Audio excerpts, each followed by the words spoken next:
Strange Block Beats.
If I had to look you in the eyes, I don't think I could handle it. Tryna ask for it.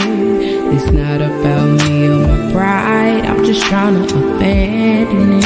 Can't take a risk. Hands and knees shaking, voice nearly breaking, calling out your name. heart and it's tearing me apart. I just hope you understand. Gotta fight myself each and every day. I keep getting in my own way. So if I fall before I'm taken, will you pick me up and tell me you gon' make it out? Tell me you gon' make it out. Tell me you gon' make it out. Tell me you gon' make it out.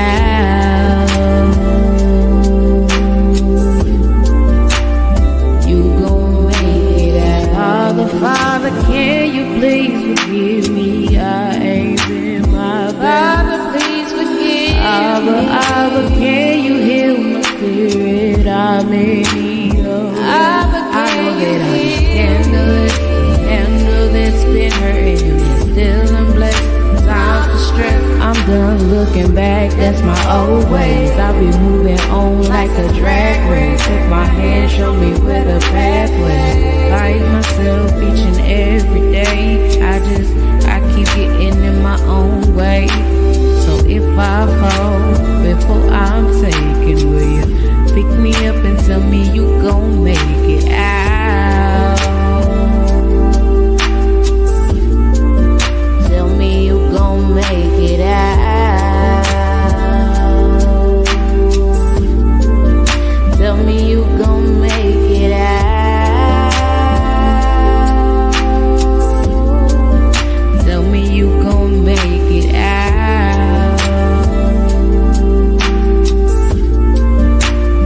You gon' make it out. Yeah, you gon' make it out. Father, can you please forgive me? You gon' make it out. Can you heal my spirit? I'm in need. You gon' make it out. Can you please forgive me? You gon' make it out.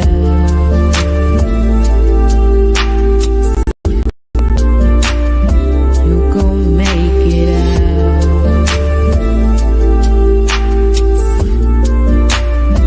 You gon' make it out.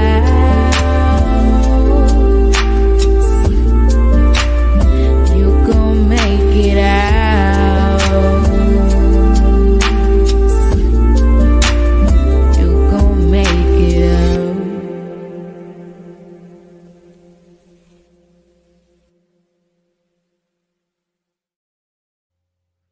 Hey, big salute, family. This your brother K. Judah, giving our praise to the Most High Yah and faith in Yeshua HaMashiach.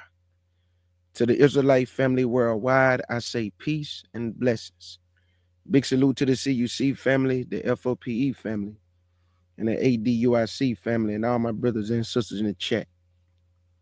As you see the title, family, the decree of Artaxerxes and the Jews. The decree of Artaxerxes and the Jews. The reason why I wanted to come on real quick, is going to be very short, is that as our people read prophecy, I just want to give you some things you can look at that can help you out when you're reading prophecy and trying to get understanding of it. So the first thing I'm going to do is that I'm going to go to Daniel chapter 9, and please write this down. If you got a calculator, utilize it real quick. Elder Yashia, he coming on today also, so he gonna also be doing some calculations. But I just want to do this just to help y'all in y'all studies, so as you read prophecy, you can write this down and utilize it, in your own studies, and also when you're talking to friends and family. So I'm gonna go to the book of Daniel, chapter 9, verse 25.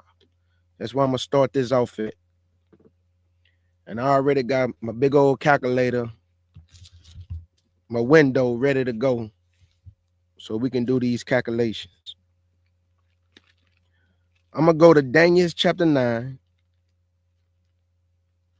and verse 25.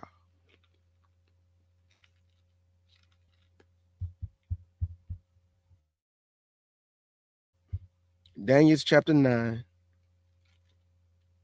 and verse 25.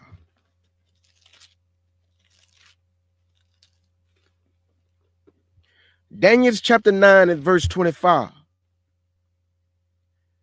And it reads, it says, know therefore and understand that from the going forth of the commandment to restore and to build Jerusalem unto the Messiah the Prince should be 7 weeks and 62 weeks.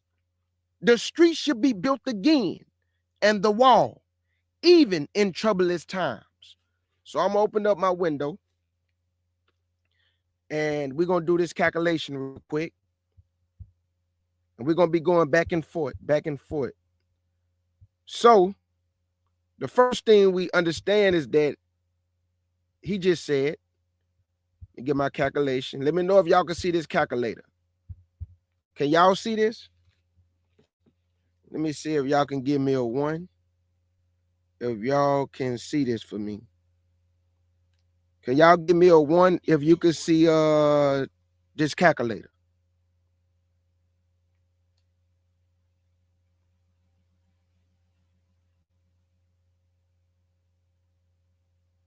Can y'all see this? I don't see it. Hold on. Let me see something.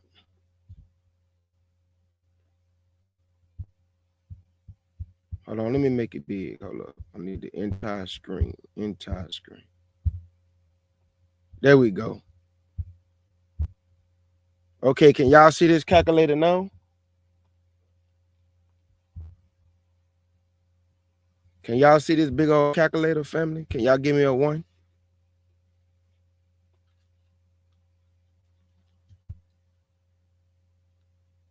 All right, thank y'all. Thank y'all. Okay. I'm going to read it again, and then we're going to do the calculation real quick. Daniel chapter 9 and verse 25 again. Know therefore and understand that from the going forth of the commandment to restore and to build Jerusalem unto the Messiah, the Prince, should be 7 weeks and 62 weeks. We know that a score is 20. Another score is 40. And another score is 60. But then it said 2 weeks. So we got 7 times 69. Well, how you get that, K. Judah? 1 week is 7 days. He said 2 weeks. So what come after 7? 8, 9. So it's 7 times 69. That shows 62 weeks. 1 week is 7 days. He said 2 weeks though, which is 7, 8, 9. So we got 7 times 69. So let's do that real quick. We got 7 times 69, which gave us 483. I want y'all to remember this. Remember 483. It's very, very important what we about to do. So in Daniel chapter 9, verse 27, verse 25, he said that, know therefore and understand that from the going forth of the commandment to restore and build Jerusalem unto the Messiah, until Yeshua come, should be 7 weeks, 62 weeks, which is 483 years. He said, and the street should be built again, even in troublous times. What is this talking about? This is talking about in the time of Ezra and Nehemiah. When they was trying to rebuild the temple, it was troublous times because they had opposition from heathens. They had opposition from heathens.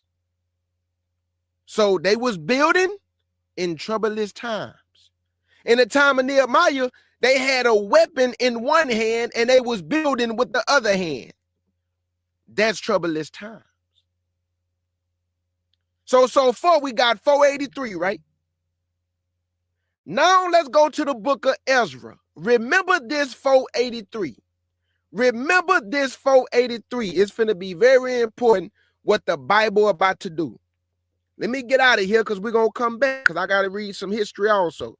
Matter of fact, I'll just leave it right here. And then I'll just go over to the history when I need it.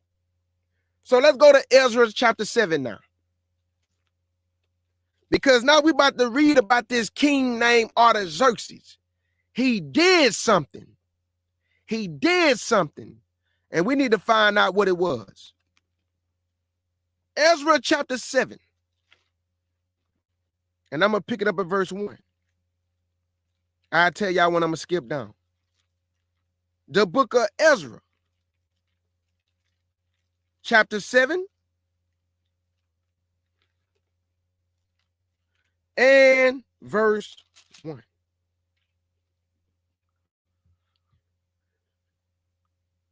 And it reads, now after these things, in the reign of Artaxerxes, king of Persia, Ezra, the son of Sariah, the son of Azariah, the son of Hilkiah. Now jump down to verse 6. Verse 6. And it reads, this Ezra went up from Babylon, and he was a ready scribe in the law of Moses, which thy Elohim of Israel had given. And the king granted him all his requests, according to the hand of the Lord, his power upon him. Now ask yourself, it said that this is Ezra who went up from Babylon. How did our ancestors get to Babylon? What happened, family? What was pronounced against Judah and Jerusalem? We have to find this out, and then we're going to come right back. It said that Ezra was coming out of Babylon. How did they get to Babylon? What was pronounced against Judah and Jerusalem? Let's get this precept real quick. Let's go to Daniel chapter 9 again, but only verse 1. Let's go to Daniel chapter 9 again and verse 1. The book of Daniel, and we coming right back to Ezra. The book of Daniel chapter 9.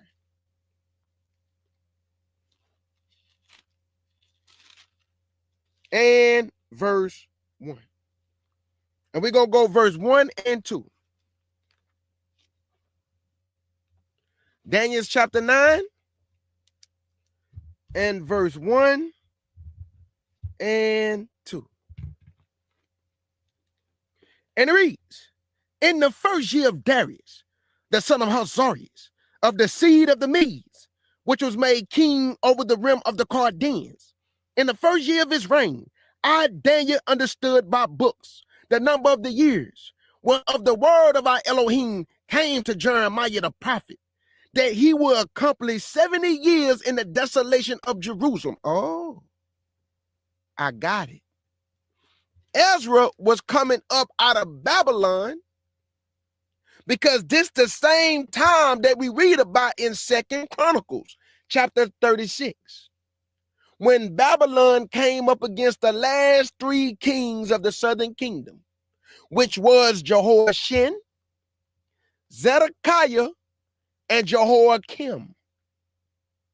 So Ezra, Daniel, Ezekiel, Jeremiah, Zechariah was all in this 70-year Babylonian captivity. So that's why it said in Ezra chapter 7 that Ezra was coming up out of Babylon, because this the same Babylon that they served for 70 years. You can find this in Daniel chapter 9, verse 1 and 2. You can also find this in Jeremiah chapter 25, and you can also find this in Zechariah chapter 1. What does this just let you know? That all the prophets spoke the same thing. They just worded things different. Jeremiah and Zechariah are contemporaries. That's why you can get them confused in prophecy, like in Matthew chapter 26. When it said that Jeremiah prophesied 30 pieces of silver, but it wasn't Jeremiah. It was Zechariah who prophesied 30 pieces of silver. So how did they get that confused? Because they were so close in prophecy. that you can get it confused. That who prophesied it, but we know it was Zechariah and not Jeremiah. So all these prophets, all these men, they was in 70-year Babylonian captivity. But remember what you just heard when I was in the book of Daniel, chapter 9, verse 25. It said that 7 weeks, 62 weeks, I did 7 times 69, which gave us 483. Now I'm about to do some more math. That's about to blow your mind, according to the spirit of Yah and Yeshua. Let's go back to Ezra, because Artaxerxes, when Ezra and them was coming up out of Babylon, he did something, and we about to read it. What did he do? Let's go see. Let's go back to the book of Ezra. The book of Ezra, chapter 7, and we're going to pick it up at verse 6 again. Because I just wanted to prove to you, according to the Bible, that Ezra was coming up out of that Babylonian captivity that they was in for 70 years. Also Nehemiah, 70 years. Daniel, 70 years. Ezekiel, 70 years. Jeremiah, 70 years. Zechariah. And we can go on and on. This is the captivity of the southern kingdom, not the whole kingdom as a whole. The Assyrians had already took down the northern kingdom, which consists of Samaria. Babylon took down the southern kingdom, which consists of Jerusalem. But you got people getting the captivities mixed up, thinking that we all went on the slave ships together. Now, if somebody was sprinkled up in there for the northern kingdom, I can't tell you that. I can tell you this, though. That 1619, well, we was in captivity way before that, but I'm just going to go with the 1619. That was the southern kingdom that was scattered to all these different places. The northern kingdom, once they crossed back over the Euphrates River, they went to North Africa to a region called Osirate. And that's why they scattered all throughout Africa today. Have you ever asked yourself, where did the northern kingdom come from to get into what we call Africa today, which is the land of Ham? Nobody is really thinking. They came from somewhere to get there. Where did they come from? Because y'all saying they always been there, not according to the Bible, not according to history, not according to geography. They came from somewhere, and where did they come from? The Assyrian captivity beyond the Euphrates River. They crossed back over the Euphrates River and went to North Africa to a region called Osirate. So that means they was not always there. They migrated there. So if you migrate there, where was you before you migrated there? That's what we got to ask ourselves, family. We can't just make things fit where we want it to be because we want to be right. No, history is right. The Bible is right. And it let us know exactly what happened to Judah and Jerusalem and what happened to Samaria. And it don't fit the things that y'all say.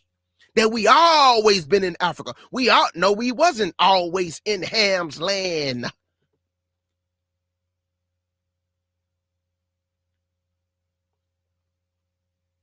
So let's go back to Ezra chapter 7 and verse 6 again. Then I'm going to tell y'all when I'm going to come down.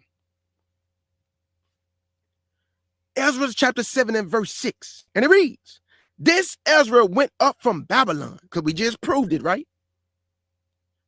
And he was a ready scribe in the law of Moses, which the Elohim of Israel have given him.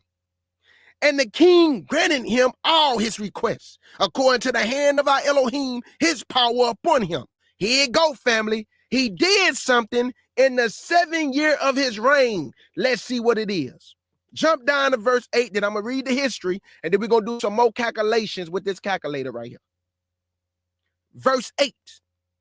And he came to Jerusalem in the 5th month, which was the 7th reign of the king, which was the 7th year of the king. Oh, this is the 7th year of Artaxerxes. Ezra is coming up out of Babylon. So that means that Artaxerxes gave a decree in the 7th year of his reign. Jump down to verse 12 and 13. 12 and 13. And it reads, Artaxerxes, king of kings, unto Ezra the priest, a scribe of the law of the God of heaven, perfect peace at such a time. And I make a decree. Listen, y'all. When did he make this decree? In the 7th year of his reign. I make a decree that all they of the people of Israel and of his priests and Levites and in my realm, which are minded of their own free will to go to Jerusalem, go with thee. Now jump down to verse 21. Verse 21. And it reads, and I, even I, Artaxerxes, the king, do make a decree to all the treasurers which are beyond the river, that whatsoever Ezra the priest, the scribe of the law of the Elohim of heaven, shall require of you, it be done speedily. Jump down to verse 26. 26. It reads, and whosoever would not do the law of thy Elohim and the law of the king, let judgment be executed speedily upon him, whether it be unto death or to banishment, or to confiscation of goods, or to imprisonment. So y'all just heard with your own ears that in the 7th year of the reign of Artaxerxes, he made a decree to allow the Jews to return home. Let's get the history so I can do some more calculations. Here you go. Check this out. Let me know if y'all can see this. We're going to read this right now. Let me know if y'all can see this. Before I read it, I want to make sure everybody can see this, so we can read this together. Can y'all? Okay. It says, pay attention to this, family. Remember the 7th year of his reign, because I'm about to do some more calculations. It says, Artaxerxes the first, ruler of the Achaemenid Empire, from 465 to 424 BCE, played a significant role in the history of the Israelites. In 458 BCE, this is the 7th year of his reign when he made a decree. He did it in 458 BCE. He issued a decree allowing the Israelites exiled in Babylon to return to Jerusalem. So let me go back to my calculator, because now we about to do some more math. Remember that 458, but I also remember he started reigning in 465, but he did something in the 7th year of his reign, right? Let me go back to the calculator. Let's get it. So now we're going to do this. We're going to take the 7th year of his reign, right? 7th year of his reign. And we're going to subtract that from 465. Let's see what we get. Oh, what y'all see right there? What y'all see? Ain't this what I just read? That in 458, he made a decree. So I took the 7th year of his reign, and I took the time when he started reigning, and I subtracted his 7th year when he made a decree from the time he started reigning, which gave me 458. That means in 458 is when the Israelites, Judah and Jerusalem, returned home from Babylon. This is when they returned home from Babylon. Now we about to do some more calculations. Y'all remember in the book of Daniel, when I did the calculation of 7 times 69, which gave us 483. Because remember, it was 70 weeks are determined upon your people, right? 7 times 7 is what, family? Let's do it real quick. We're going to bring this calculation back. 7 times 7 is 49, right? But now that ain't what it was saying. Watch this. It's 70 times 7, which is what? 490. But then when I got to verse 25, he said, now, 7 times 69 equals 483. But Yeshua made a covenant with the people for 1 week, which is 7 years. So let me add the 7 years back to 483 and let's see what I get. Plus 7 gave me back 490. So it took 490 years to get to the Messiah. So let's get back to 483. Let me bring it back up. So we're going to do the 7 year when he made a decree minus the time he started ruling, which is 465, which gave us 458.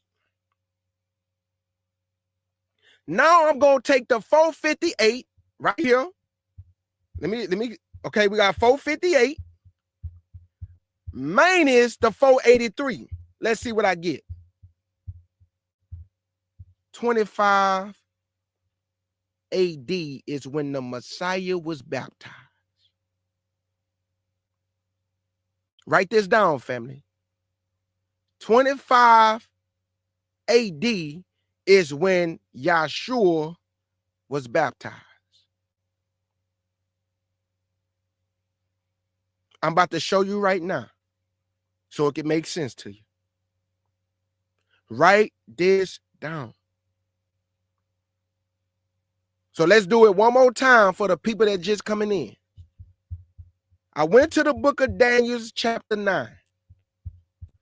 And it said this, because I want everybody to get it. So let me read it one more time so the people can write the calculations down. So when you do your own studies, you will see that the word of Yah and Yahshua, it all adds up.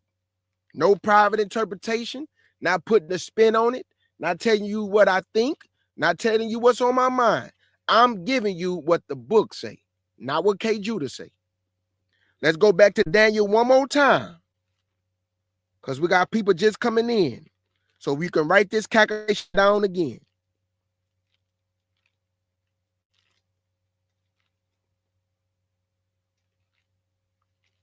Okay, in the book of Daniel, chapter 9 and verse 25, it says, know therefore and understand from the going forth of the commandment to restore and to build Jerusalem until the Messiah the Prince shall be 7 weeks and 62 weeks. The street shall be built again and the wall in troublous times. So I took the 7 times 69. Okay, let me do it again. 7 times 69, which gave us 483. 483. So remember this number, 483. Then I went to the book of Ezra. Artaxerxes gave a decree in the 7th year of his reign. He started reigning in 465. Let me show you that again so everybody can get it. Right here at the top. You see where my cursor moving at? It say Artaxerxes ruler from 465. This when he began to rule. But in the 7th year of his reign, he gave it to a decree to allow the Jews to return home to work on the temple and to build it back up, even in troublous times. So I took the 7 year of his reign minus 465 when he began to reign, which gave me 458. Why is this significant, K. Judah? Let's go back again. What do this say at the top? Let's read it. Because Yah want everybody to get understanding. He don't want nobody to be confused. So let me read this again so you can see how did I get 458. Let's see. It says Artaxerxes the first, the ruler of the Achaemenid Empire from 465 to 424 BCE, played a significant role in the history of the Israelites. In 458, he issued a decree allowing the Israelite exiles in Babylon to return to Jerusalem. So now you see that I took the 7 year when he gave the decree and the 465 when he began to rule. And when I subtracted that, it gave me 458. That's when he made the decree to allow the Jews to return home. Now that we got that, let me go back to the calculator. So after I took the 458, I subtracted that from the 483 that I read in the book of Daniel. Let's do it again. So now we're going to take the 458 minus 483, which give me 25 AD. What is the significance of 25 AD? Let me show you this map, and it's going to tell you right now. Y'all see this? I just made this tonight. And it's about to make all the sense in the world. I just made this chart right before I was about to go live. Now, remember what you just heard. The 7 year of Artaxerxes, he made a decree. He started ruling in 465. I subtracted that and it gave me 458. That's when he allowed the Jews to return home. In 458, he allowed them to return home. I took the 458 and what I subtracted in Daniel, what our times table in Daniel, the 483, I subtracted that from 458, which gave me 25 AD. This is when the Messiah was baptized, family. How you know that, K. Judah? Look at this chart in front of you. And I'm about to count it right now. This is BC at the top, AD at the bottom, right? So I'm going to go from 25 this way because we know that BC go backwards, AD go forward, but there was no 0 in AD. It don't start with like 0, 1. It just start with 1. So that's why you see I got it like that. 1, 2, 3, 4. Okay. Here go to 25, right? 25. Look at the 25 in the back. 25. 24. 23. 22. 21. 20. 19. 18. 17. 16. 15. 14. 13. 12. 11. 10. 9. 8. 7. 6. 5. 4. 3. 2. 1. Hold up, K. Judah. That confusion, brother. Why after 1 you got 2, 3, 4, 5, 6? Oh. Now let me count from 6 going AD way. Because remember, BC go backwards, AD go forward.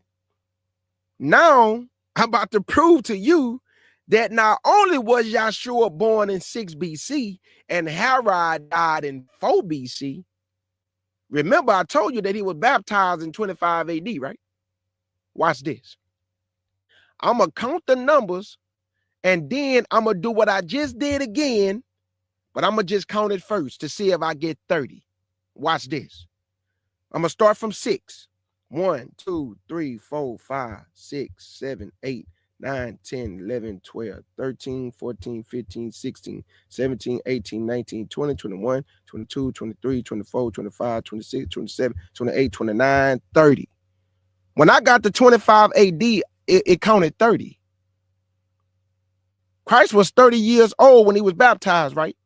That happened in 25 AD. I just counted BC forward. That's why you see me go 6, 5, 4, 3, 2, and then I go 1, 2, 3, because AD go forward. But if I went 25 25 backwards, the BC way, it's going to end with 6 to 25, which is 30.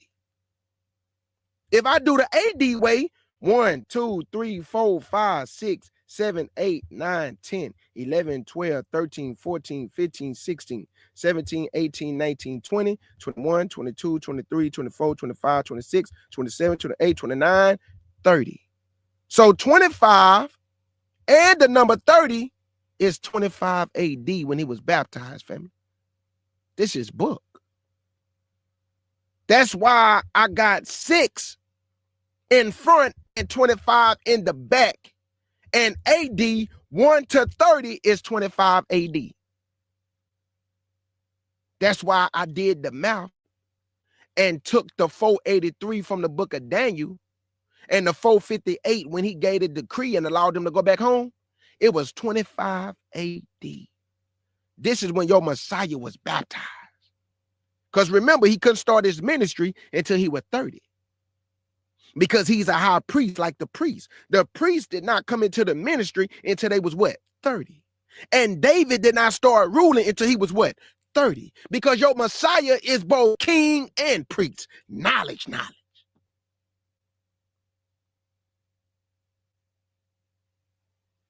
So do you see this?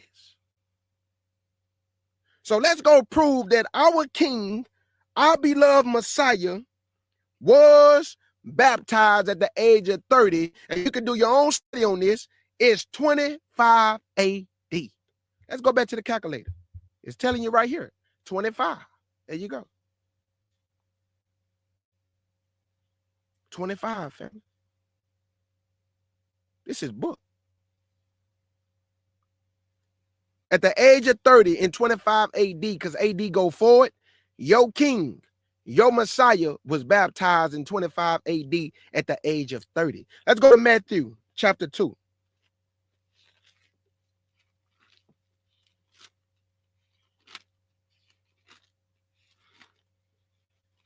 Matthew chapter 2. This is a very short lesson. I'm almost done already. I just wanted to show y'all the calculations. Matthew chapter 2.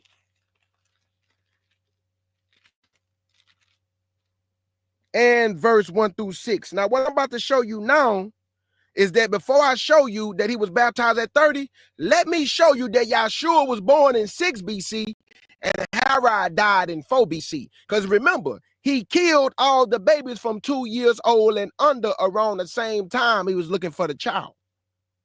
BC go backwards. Yeshua was born 2 years before Herod died. 6 BC to 4 BC, how many years is that? 2. 2 years backwards. I'm about to prove that Herod died in 4 BC and the Messiah was born in 6 BC. But let me read this first. This is Matthew chapter 2 and verse 1 through 6. And it reads, Now when Yeshua was born in Bethlehem of Judea in the days of Herod the king, behold, there came wise men, no 3. There came wise men, no 3. There came wise men, no 3, K. Judah. What do they tell us every Easter Sunday? That 3 wise men came, but this Bible never said 3. It could have been 3. It could have been 3,000. We don't know. It just say wise men, but they tell you 3. Somebody ain't paying attention to the book. They came wise men from the east of Jerusalem, saying, Where is he that is born King of the Jews? For we have seen his star in the east, and we are come to worship him. When Herod the king had heard these things, he was troubled, and all Jerusalem with him. And when he had gathered all the chief priests and scribes of the people, together he demanded of them where Yeshua should be born. And they said unto him, in Bethlehem of Judea, for thus it is written by the prophets. Have y'all ever noticed when you read the New Testament, Yeshua always quoted the law and the prophets. Paul always quoted the law and the prophets because there was no New Testament at the time. It was only the law and the prophets. That's why he just said, as it is written. But our scriptures are written in Hebrew. Even the New Testament scriptures written in Hebrew. But people depend on Greek so much.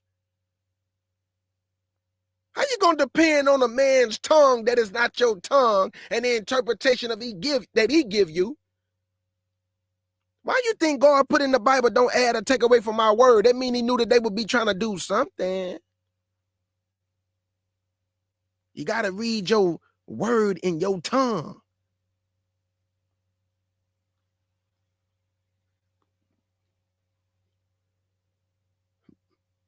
Verse 5 again. And they said unto him in Bethlehem of Judea, for thus it is written by the prophets, and thou, Bethlehem, in the land of Judah, art not least among the princes of Judah. For out of thee shall come a governor that shall rule my people Israel. Now jump down to verse 13 through 16. 13 through 16. And it reads, and when they were departed, behold, the angel of the Lord appeared to Joseph in a dream, saying, arise and take the young child and his mother and flee into Egypt. No, we was already there. And flee into Egypt. No, K. Judah, you got it wrong. We was already in Egypt. We was already in Ethiopia. We was already in South Africa. We was already in Put in Libya.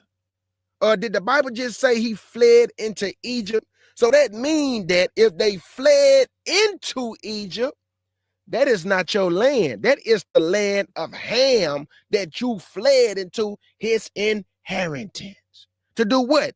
Hide among other black folk. Why is it so hard for people to just accept the word of Yah as it is? Joseph, take the child and his mother and flee into Egypt. So how can Jerusalem be in Ham's land? Jesus, help us, Father.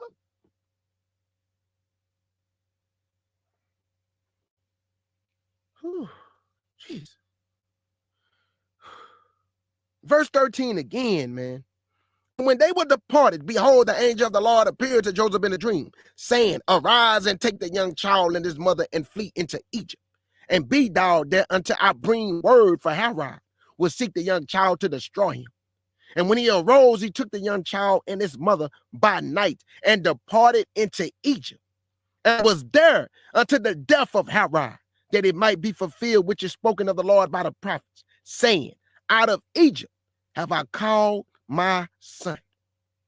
Then Herod, when he saw that he was mocked of the wise men, was exceedingly wroth, and sent forth and slew all the children that was in Bethlehem and in all the coast thereof, from 2 years old and under, according to the time which he have diligently inquired of the wise men. Oh, so he killed all the babies from 2 years old and under, because 2 years had passed by and the wise men never returned to Herod. So Christ was born 2 years before Herod died. But can you prove that it was 6 BC and Herod died in 4 BC, K. Judah? Let's get it right now. Let's get it right now. Here you go. I just need the top part. I need y'all to pay attention to this part right here at the top. This is the Encyclopedia Britannica. This is the Encyclopedia Britannica. And it reads, it's a Herod, born 73 BCE, and he died on 4 BC. Do you not see this where the cursor moving at? He died in 4 BC. It's right here. Herod died in 4 BC. When was Yeshua born, K. Judah? Let's get it. This is also the Encyclopedia Britannica. Or where you getting that from, K. Judah? The Encyclopedia Britannica. It said, according to the Bible, the angel Gabriel visited a woman named Mary and told her she would give birth to the son of Elohim. Her son Yeshua was born in about 6 BC in Bethlehem. There you go.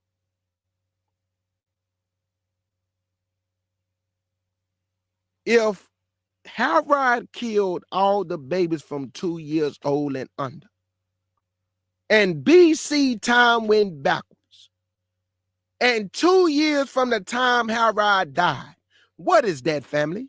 6 BC.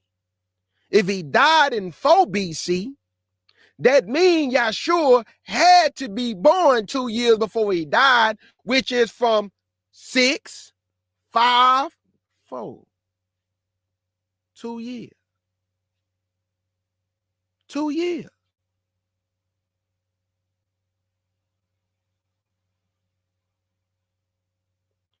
Herod slew the babies because he say, the time I inquired of the child.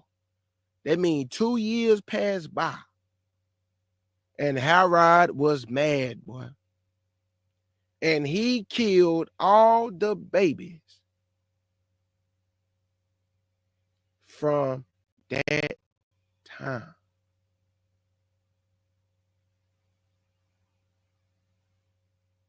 The reason why we say 2 years, because 6 and 5 is 2 years before you get to 4.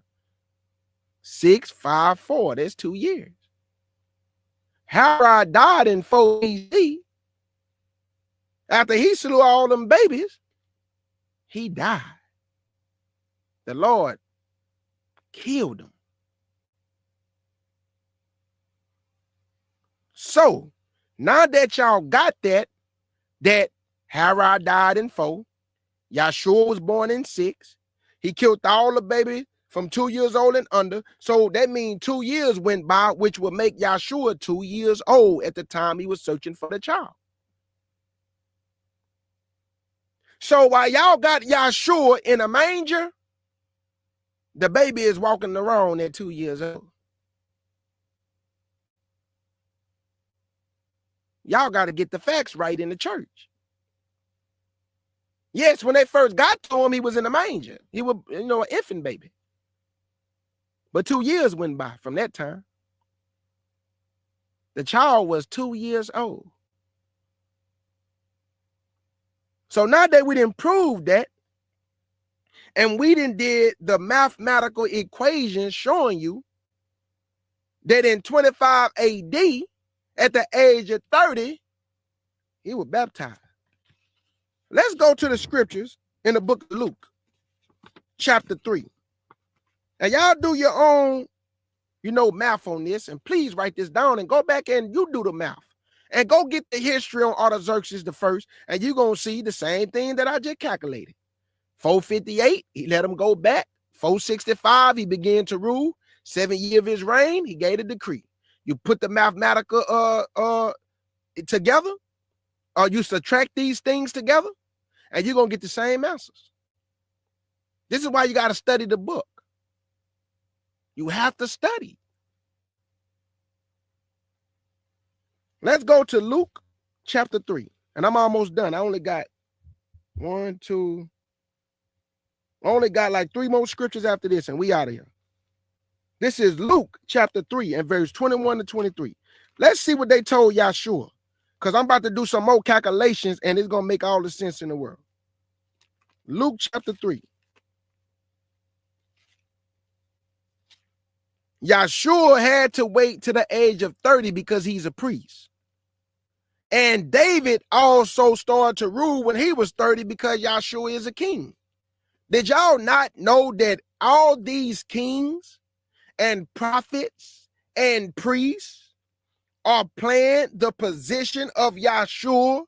His attributes are being displayed in human form through David, through Solomon, through Moses, through the prophets. Did you know that? David was a king and a man of war. Yeshua is a king and a man of war. Solomon was a king, and in his kingdom, he only had peace. Yeshua is the king of peace, which is going to give you peace. Moses was a prophet like unto Yeshua in every way. Yeshua spoke through all the prophets, and people think that's the prophets talking, not knowing that's Yeshua speaking through them, because he's also a prophet. Y'all don't remember? I'm going to raise up a prophet like unto you, Moses. Yeshua is the word made flesh. So he know the word better than anybody, because he is the word. That's why when Satan tempted him, even though he had to be tempted in all the ways as us, he knew Satan game, because he created him. Talking about cast yourself down and make bread. Man, please. Think Yeshua gonna listen to you, and he's the word made flesh who made you, Satan? And you gonna get him to contradict his own word by tempting Yah, by casting himself down, and you gonna tell him, well, it says if you cast yourself down, the angel's gonna pick you up. You think he don't know that? But he know he can't tempt his Elohim and put him to test like that.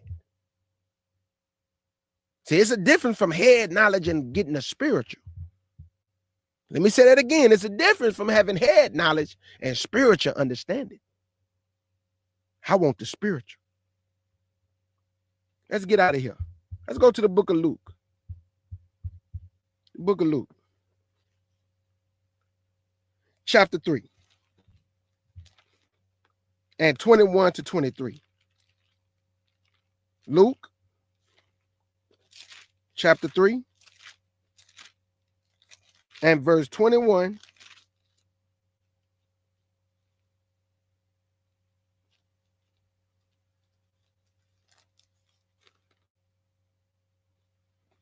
Luke chapter 3 and verse 21 to 23. And it reads, now when all the people was baptized, it came to pass that Yeshua also being baptized and praying, and heaven was opened, and the Holy Ghost descended in a bodily shape like a dove upon him. And a voice came from heaven, which said, thou art my beloved son, in thee I am well pleased. And Yeshua himself began to be about 30 years of age, being as was supposed.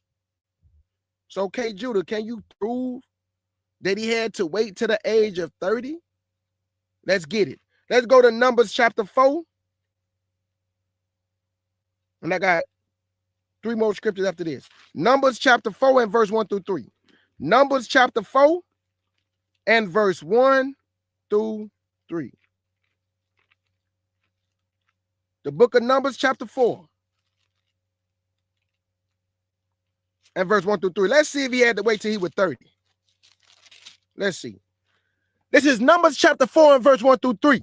And it reads, and the Elohim spake unto Moses and unto Aaron, saying, take the sums of the sons of Kohath from among the sons of Levi, after their families, by the house of their fathers, from 30 years old and upward, even unto 50 years old, all that entered into the host to do the work in the tabernacle of the congregation. This shall be the service of the sons of Kohath in the tabernacle of the congregation, about the most holy thing. They had to wait till they were 30. This is Aaron's sons. Is not Yeshua a priest? Is Aaron not a high priest? And his sons was the priest. See, you can only have one high priest, and then once he died, then somebody else take the position. So Aaron was a high priest. Yeshua is a high priest, and he had to wait till he was 30 years old to be baptized and start his ministry. David ruled at the age of 30. I'm telling y'all, this is not by accident. This is by design. The Lord don't do nothing for nothing. Everything has a purpose and a meaning. Everything. We talking everything. So do y'all see this? Let's go to 2 Samuel, and I got 2 more scriptures after this, and we out of here.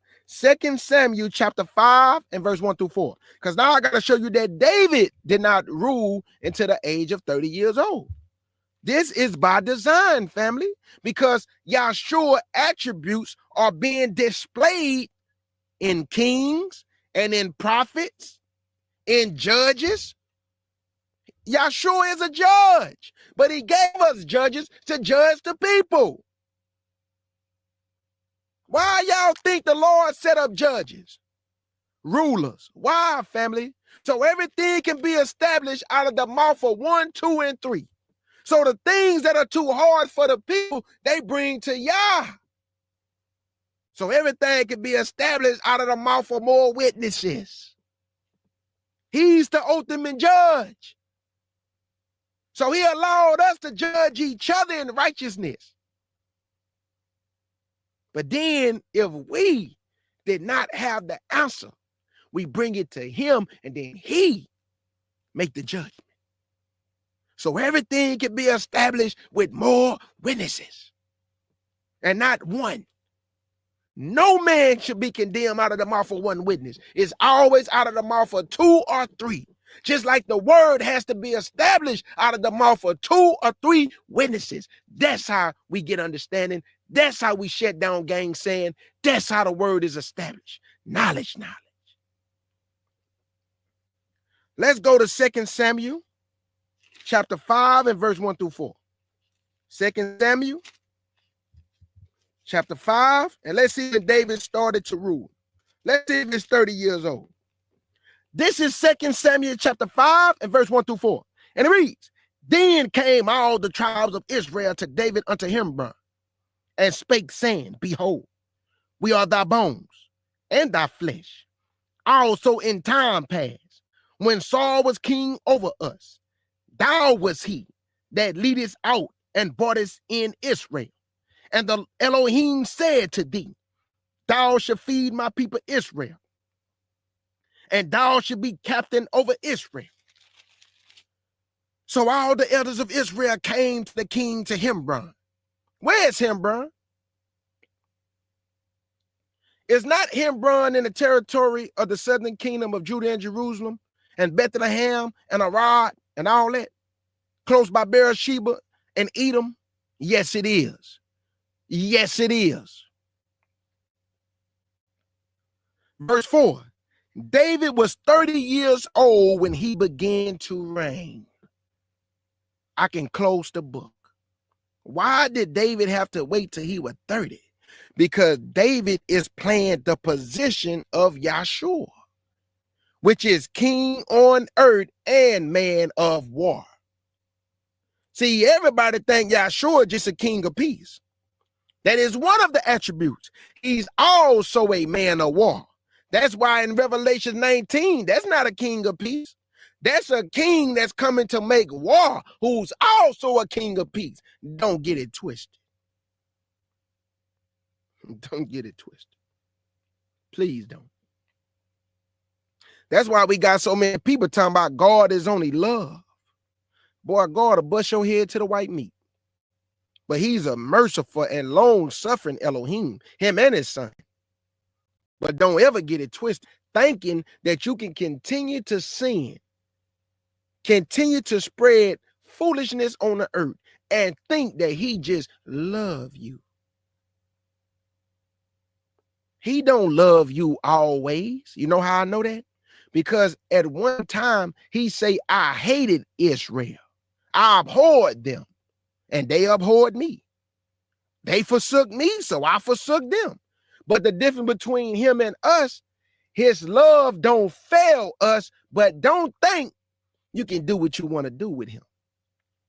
It don't work like that. You can't do what you want to do with your mama and your daddy. You don't let your kids do what they want to do with you. So how you think he just gonna let you do what you want to do? Whatever you want to do when you want to do it. You have been woefully misinformed. Somebody lied to you. He will bust your head to the white meat. And I'm scared of him. And that's why I don't cross him. I don't get in the way of crossing him. I do exactly what he asked me to do. Because I am not trying to get my head bust to the white meat. I ran long enough from him. I ain't running no more. Because now I got better understanding, and I've been knew better, but I know way better now. Don't play with our Elohim. He can't stand foolishness. So if you're going to come correct. And come to serve Elohim in spirit and in truth. Because if not, he will remove your candlestick and put somebody else in your place. Don't think he need us. We need him and his son Yeshua HaMashiach. They don't need us. I think we get that twisted sometimes, thinking that he need us. Oh, no. How many people made it out of the wilderness? How many people made it off of Noah's Ark? Come on, talk to me. How many people? He always only need a remnant of people. He don't need everybody. Now, he give everybody opportunity, but he know everybody ain't going to hearken unto him and do what he asked them to do. They going to do what they want to do when they want to do it. And if you die in your sins because you wanted to do what you wanted to do, how you going to get mad about that when you was doing what you wanted to do? So you died doing what you wanted to do.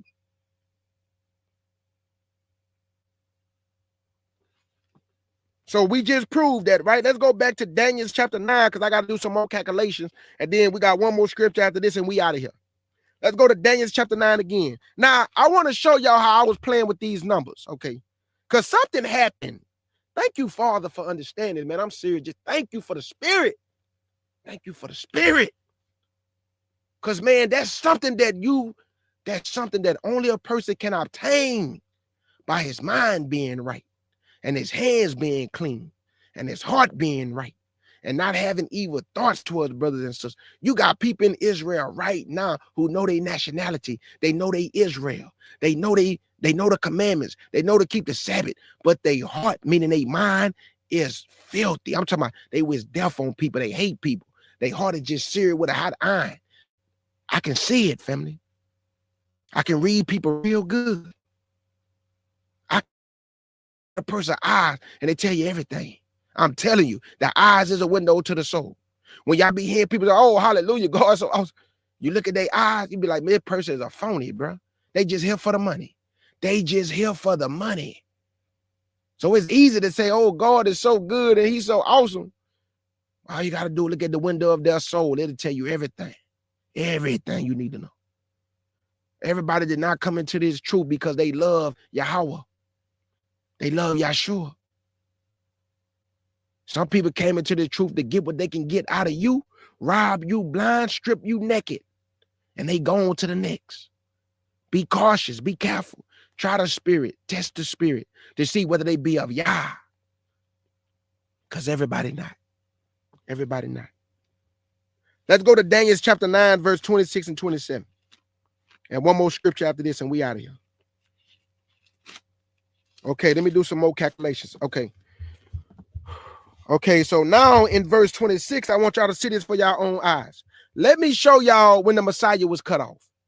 Now remember, this is what we got so far. In verse 24, it says, 70 weeks are determined upon thy people and upon the holy city to finish the transgressions and to make an end of sins, to make reconciliation for iniquity, and to bring in everlasting righteousness, and to seal up the vision and prophecy, and to anoint the most holy. So this is a lot that we just read in verse 24. You know, a lot of things got to be fulfilled, right? So we're going to do 70 weeks, which is 70. Hold up. 70 times 7. Get out of there. Stop that. 7 times. Why you keep doing that? Come on now. 7. Hold up, man. This is tripping. Hold up, family. Okay, there we go. Let's see how I get it now. 7 times. There we go. 70. Which is 490, right? But then when I got to verse 25, it says, let's do this again. 7 times 69, which is 483, right? Now I'm going to verse 26, and I want y'all to see this for yourself. Now in verse 26, let me show y'all when the Messiah was cut off. It say, after 62 weeks, shall Messiah be cut off, but not for himself. And the people of the prince that should come should destroy the city and the sanctuary. When did this happen? When the prince came in 70 AD, when they sacked Jerusalem, according to Luke 21, 20 on down. This is the prince that came, which was, what's that man's name? Vespasian. And his son Titus. They sacked Jerusalem in 70 AD. Okay? The prince that's over them is Satan. Satan ruled in the kingdom of men, family. So now we're going to do 7 times 62. 7 times 62. We got 434. This is when the Messiah was cut off. In the 434th year of the 490, the Messiah was cut off. How you know that, K. Judah? Let me keep reading. Verse 26 again. And after 62 weeks, shall Messiah be cut off, but not for himself. And the people of the prince that should come should destroy the city and the sanctuary. And the end thereof should be with a flood. And unto the end of the war, desolations are determined. Upon who? You, Judah and Jerusalem. You are the desolate, because he made our land desolate for disobedience. And the prince came, which is Titus and Vespasian, and they destroyed Jerusalem in 70 AD. And this is way before it happened. That is already prophesied in the book of Daniel. I told you prophecy go hand in hand. Now watch what verse 27 about to say. Verse 27. And he shall confirm the covenant with many for 1 week. Stop. Hold up. I'm confused. Help me out, Father.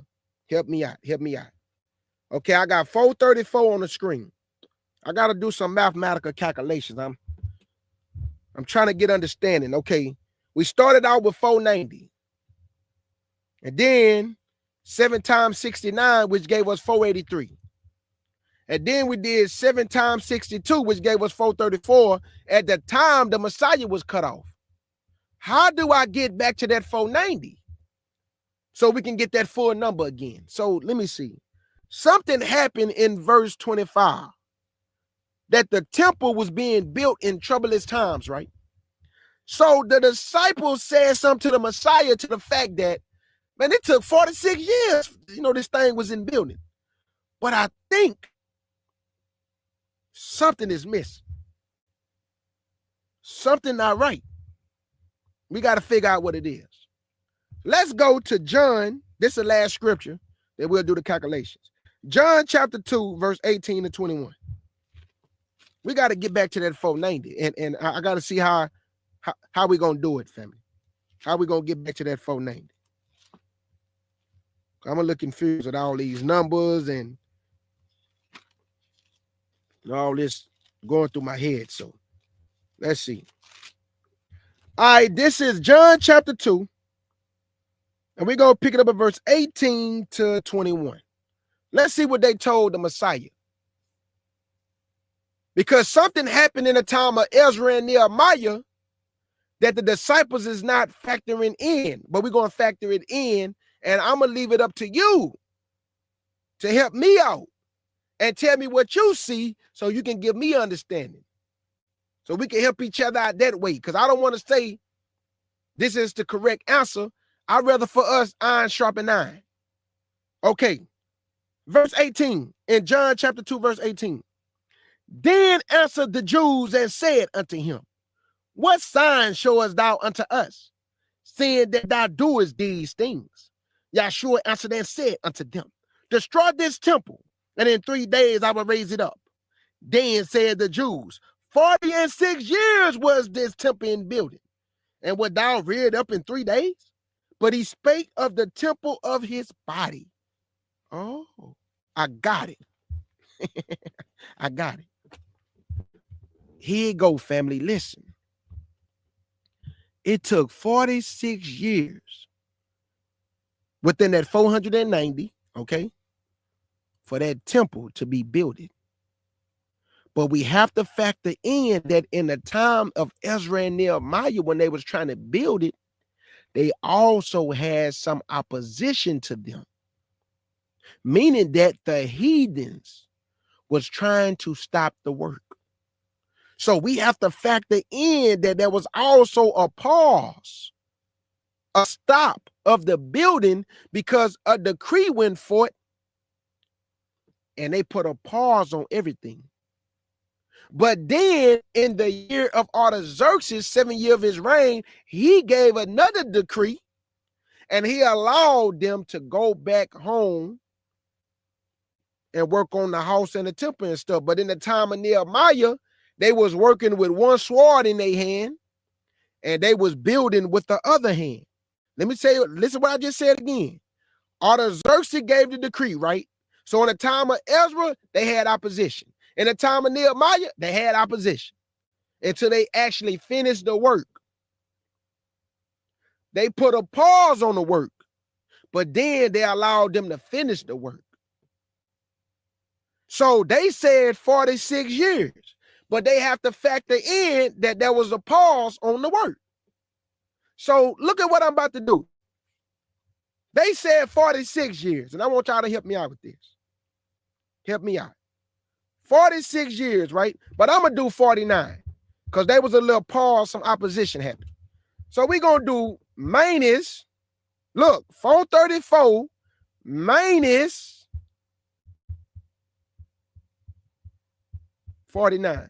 Let's see what we get. That's not what I want. 434.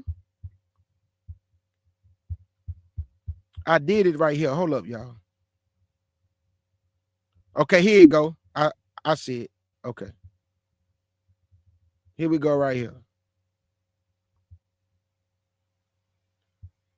Okay, we're going to do 434 plus 49. Look what it give me. 483. 483. Did we not just do the calculation that 7 times 69 came out to be 483? Yes, we did. Yes, we did. Yes, we did, family. It came out to be 483. Let's try something else. Let's try something else. Let me see if I minus this. 483 minus 7. Let me see what it do. No, that's not it. 483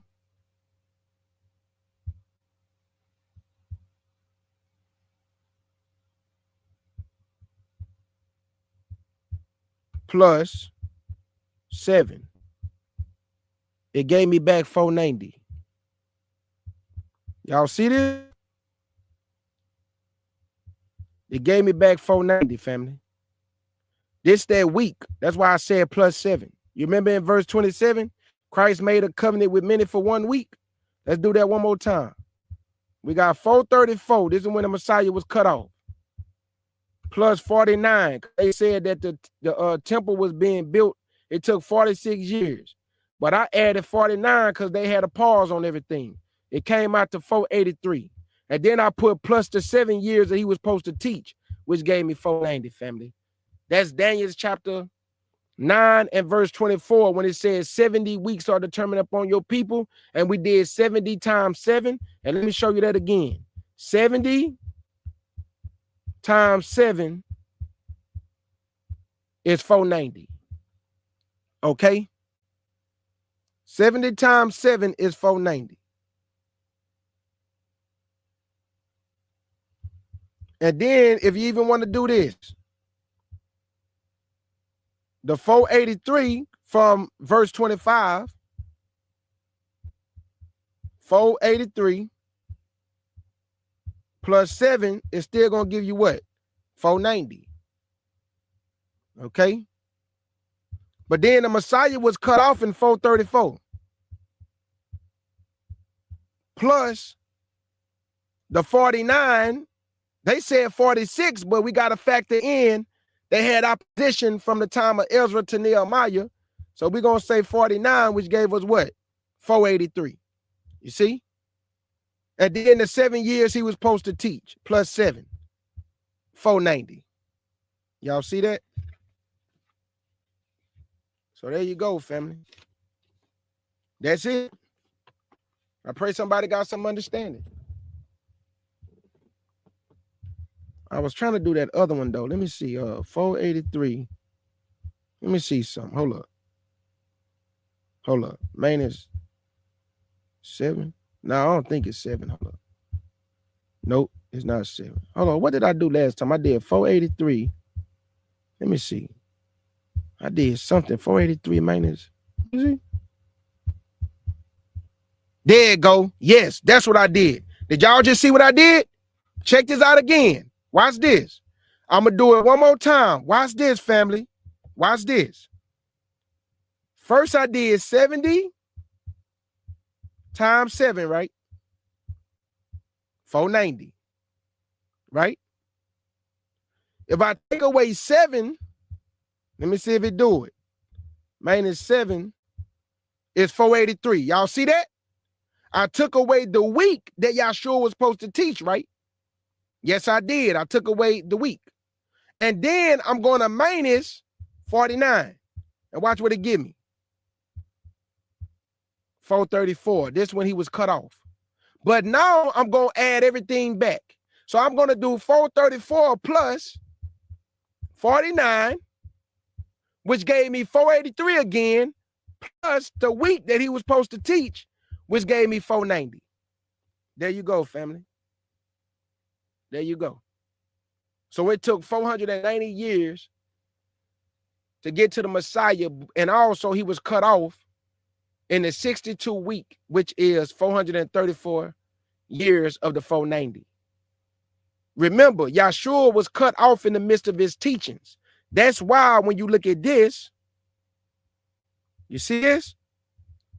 The reason why I say 3 nights and 3 days, because evening to morning make a day.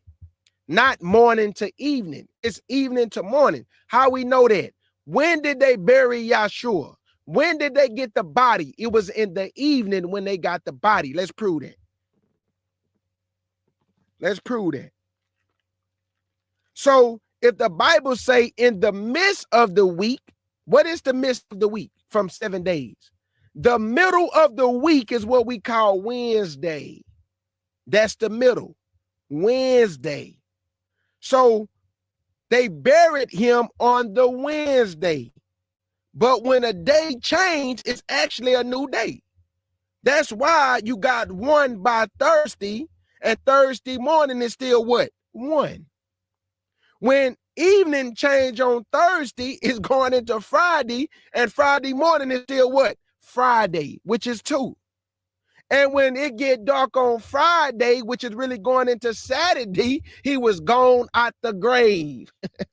When they got there the first day of the week, he was already gone when the Sabbath end. So Yeshua he was not raised on Easter Sunday morning. He did not die on Good Friday. That's a day and a half. 1 day and a half. He died on a Wednesday. They buried him in the evening, with the day change going into Thursday, what we call Thursday today. They didn't call it Wednesday, Monday, Tuesday, Wednesday. They didn't call days like that back in the day.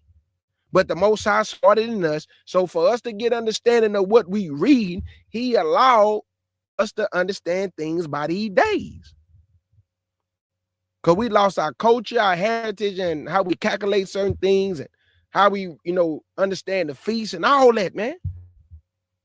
So this is a chart that you see that Yeshua died in the midst of the weeks, and he had to be in the grave for 3 nights and 3 days. So we start Wednesday 1, Thursday 1, Thursday morning, Friday night, Friday morning, that's 2. Look, 1, 2, that's 2. And then Friday evening going into Saturday, that's 3. Christ was raised on a Sabbath day. Saturday. At the end of the Sabbath, Yeshua was gone. Everybody keep talking about, well, when they got there, he was gone. What that's telling you then? He was raised on the Sabbath.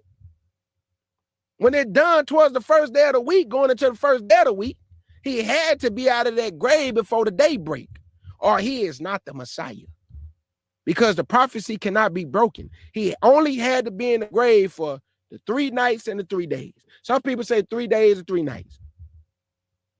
But we understand that evening and morning make a day, not morning, then evening. We understand what Yah said in the beginning. He said evening and morning was the first day. Evening and morning was the second day. Evening and morning was the third day. And he went all the way to the 6th day. Even our feast days is kept in the evening. All our feast days, we keep it in the evening. I wonder why. Why? Why we got to do it in the evening? Because evening to morning make a day, which is a full 24 hours in a day. But the Pope said, nope, 1201 make a day. And we know 1201 don't make no new day, man. When the day changed, that's a new day. When the sun set, that's a new day. So, hold on, let me read this history. This is a book that I have called The Last 2 Million Years. It's an encyclopedia. I just want to read this to you about the 70 AD to prove to you that we fled into Africa, which is by the Mediterranean Sea, which was the Philistines, and Egypt was right there, family. How we know that? Because in Exodus 13, verse 17, the Most High said through his son Yeshua, I took them not the way of the Philistines, even though it was the closest way to go. So Canaan was right there by the Philistines, the land of our inheritance. Because remember, our people were spread from the west of the Jordan River to the east of the Jordan River. And you got all these people saying, oh, they want you to believe that little piece of dirt in the Middle East is our inheritance, when we know that Gad, Reuben, and half tribe of Manasseh was east of the Jordan River by Moab, the Ammonites, and Edom. The rest of the tribes was west of the Jordan River, like Judah, Simeon, Benjamin, Asher, and the other half tribe of Manasseh, with Ephraim and Issachar.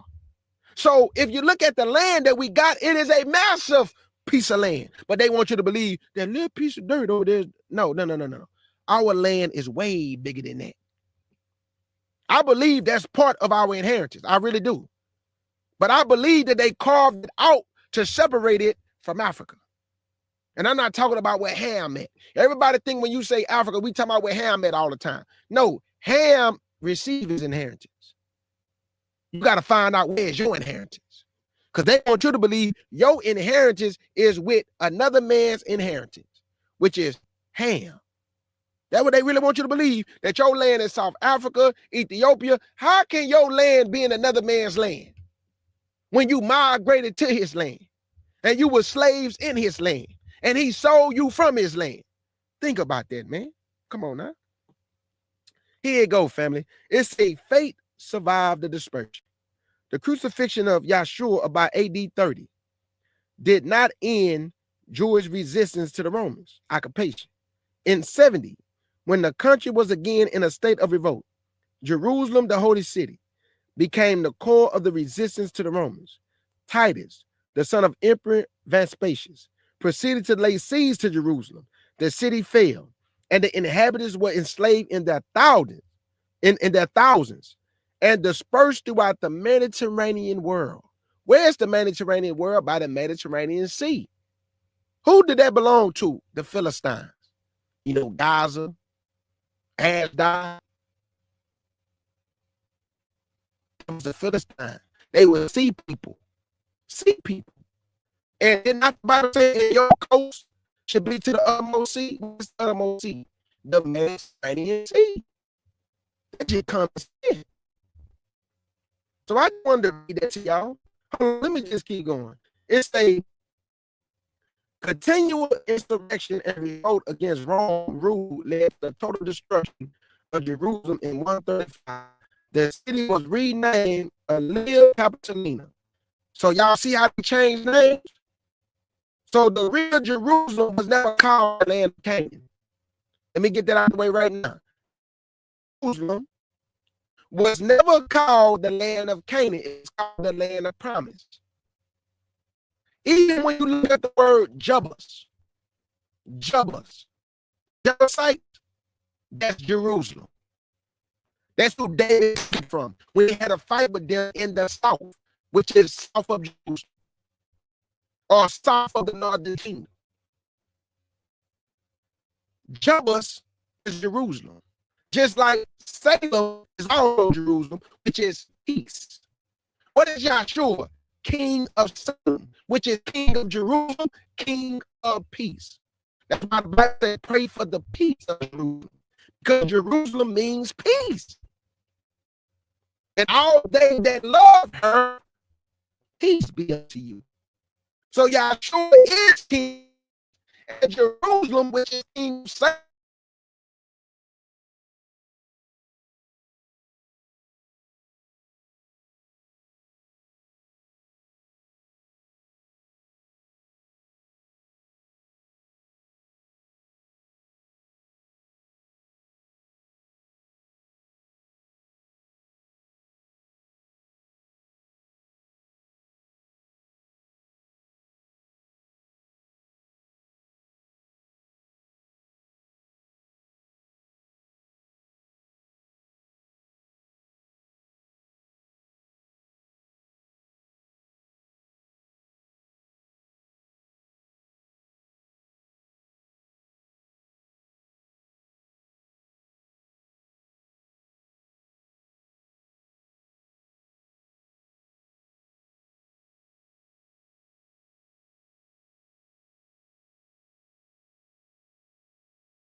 Y'all can hear me now, family?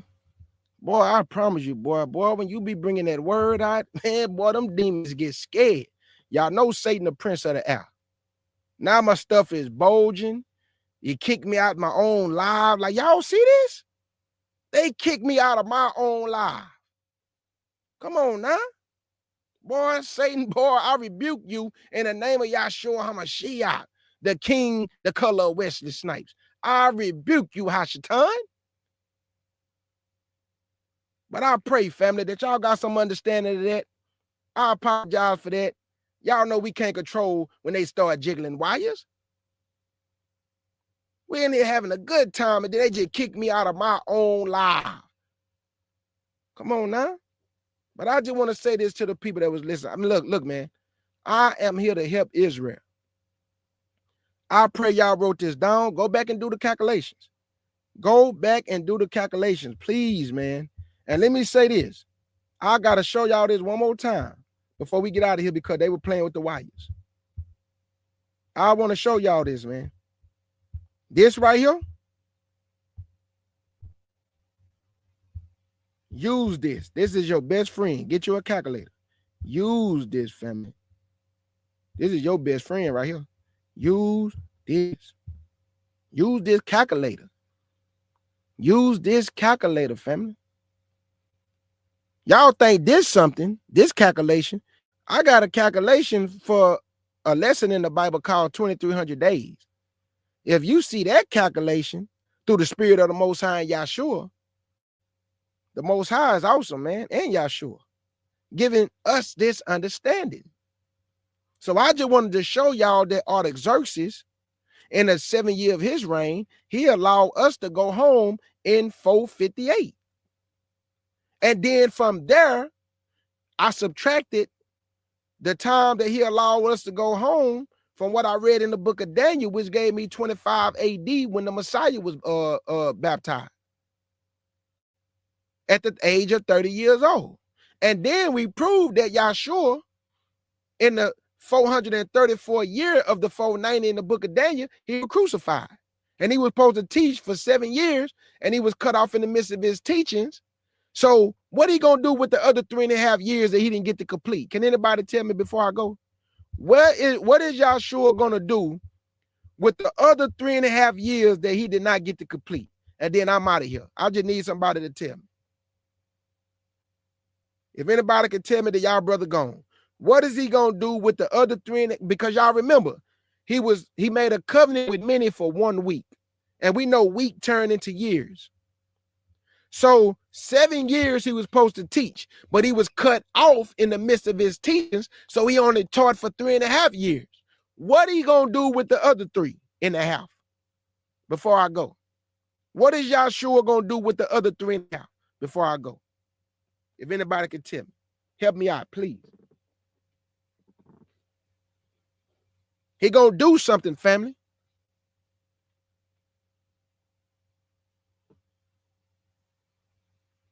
Thank you. Thank you, Positive. Thank you, my sister. He's going to use the other 3.5 years to teach us in the wilderness. Okay, Judah, can you prove that? Yes, I can prove it before I go. Let's go to Ezekiel chapter 20, and this will be last. And I'm out of here. Ezekiel chapter 20. Y'all see that what my sister wrote? That's the answer. He's going to use the other 3.5 years, and that will complete the 7 years because it has to be complete. So Ezekiel 20 and verse 32 to 38.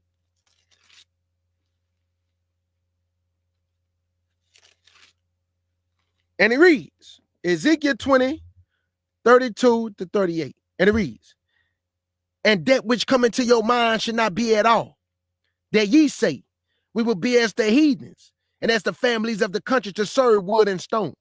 As I live, said the Elohim, surely with a mighty hand, and with a stretched out arm, and with fury poured out, will I rule over you, and I will bring you out from the people, and will gather you out of the countries wherein you are scattered, with a mighty hand and with a stretched out arm, and with fury poured out, and I will bring you into the wilderness.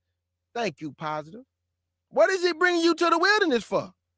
To teach you, to bring you under the rod, to purge out the rebels that will complete the week. Because what did he die for?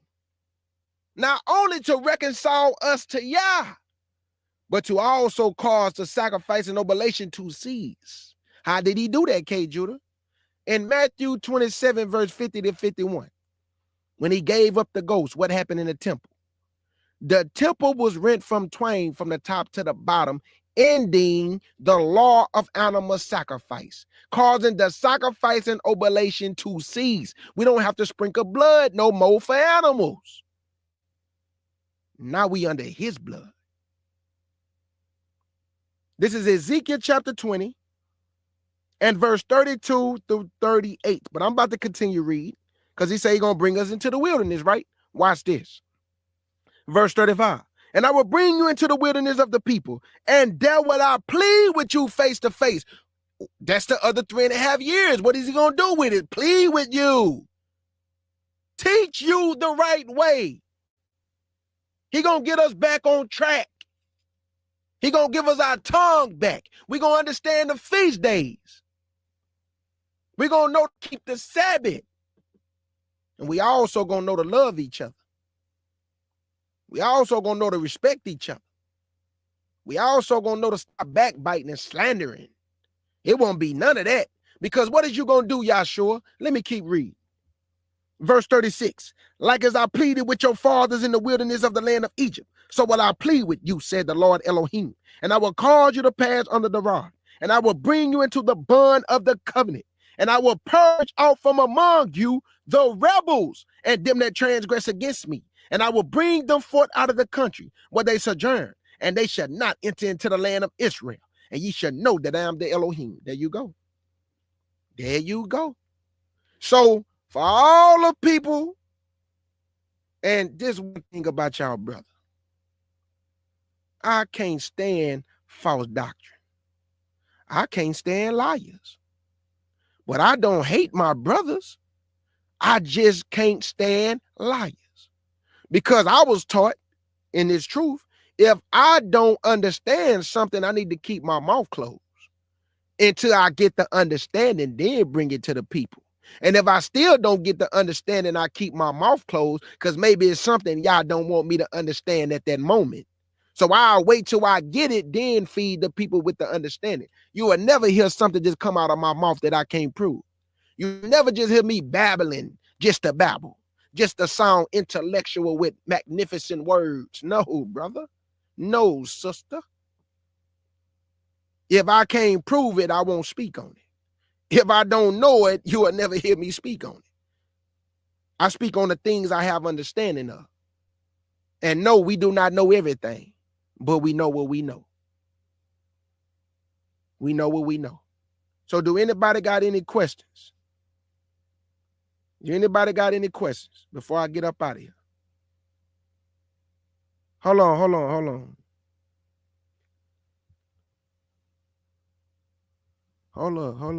What's going on?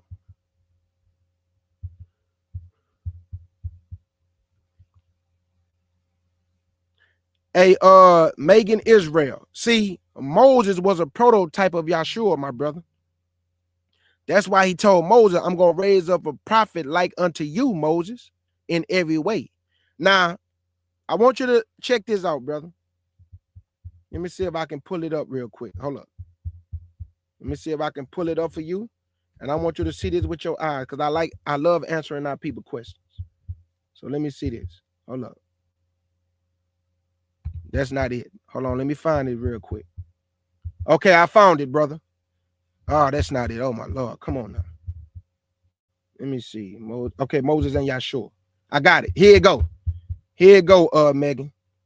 Hold on. Let me see what's going on. Like, what's going on, family?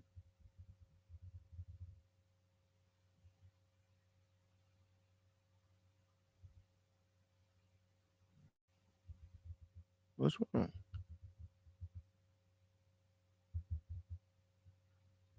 Is everything okay? Is everything okay, family?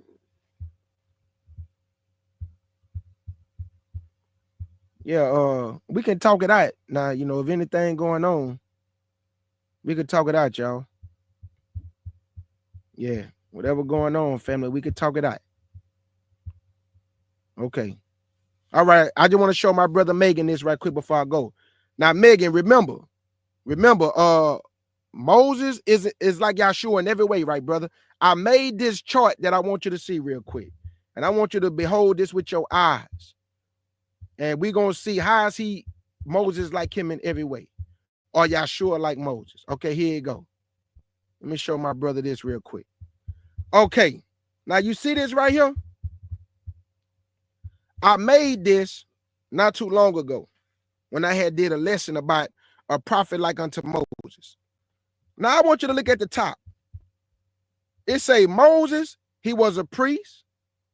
He was the only one that Elohim listened to. He was a deliverer. He's a mediator. He was the meekest man in all the earth. And he was the only one to declare his generation, right? Watch when we get to Yeshua, Megan. Yeshua was a priest. He's the only one that the Father listened to. He's a deliverer. He's a mediator. He's the meekest man in all the earth. And Yeshua was the only one to declare his generation, brother, a prophet like unto Moses. You see how they similar in every way? This what makes them similar in every way because Moses is a prototype of Yeshua, brother. That's why Yeshua talked to this man face to face, like the Father talked to his son face to face. Yeshua never talked to no other man mouth to mouth like he did Moses. But then I can't say that though. I'm talking about when he brought the children of Israel out of Egypt. Moses talked to him face to face. He didn't talk to Aaron face to face. He didn't talk to the priest face to face. But guess who else he talked to like that? When he actually manifested himself in a body when he came to Abraham. Oh yeah, that was the Lord who came to Abraham, y'all, who took on a body, manifestation, and appeared to Abraham. When he looked up, he saw 3 men walking towards him, and the Lord was one of them, family. So I'm telling you that according to the Bible, when he brought them out of Egypt, he only talked to Moses, not the priest, not Aaron, not no other Israelite in the camp, only Moses, mouth to mouth. Moses can go in the holies of holies and talk to the Lord mouth to mouth. Even Aaron couldn't do that, and he was the high priest. The Lord told Moses, tell your brother Aaron, when he come in the holy, I better know he coming in here or I'll kill him. But he didn't tell Moses that. Moses can just go in there because Moses was the mediator. He was the deliverer. And he was the man that Yeshua not only loved, but talked to mouth to mouth. Aaron had to put pomegranates on his garment just so the Lord can hear this man coming in, because it's all about respect. Don't just be sneaking up on me, bruh, because the Lord is of such prestige and character and holiness and righteousness.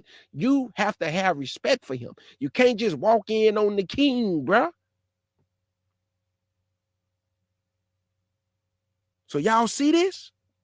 So Moses and Yeshua are the same in every way. And one day I'll show you also in Revelations that he's going to do the same thing he did with Moses with the 10 plagues of Egypt.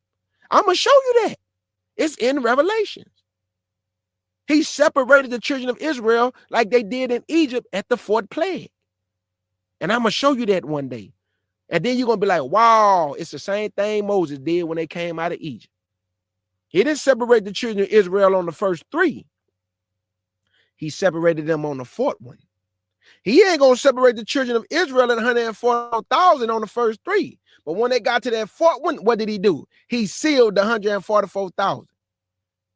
Are they the only ones going to be sealed? Yeah, they're the only ones sealed for a Pacific mission. But all the Israelites who are faithful, they're going to be sealed also. It's just that the 144,000 being sealed for a Pacific mission and reason.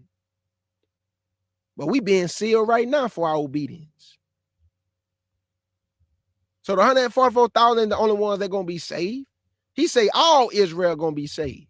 I'm going to bring all y'all to the wilderness, even the rebels. But I'm going to purge them out though. And they ain't going to get into the land of Israel. Only a remnant going to make it out the wilderness. There's going to be a lot of foolishness going on too. You know, Israel going to be in that time. I had it good in America and you brought us into this wilderness. We ain't got no food. We ain't got no water. I was eating good. Man, look what this man giving us. These little piece of bread, these little crumbs and stuff. Oh yeah, they're going to be acting stupid in the wilderness. And he going to kill them.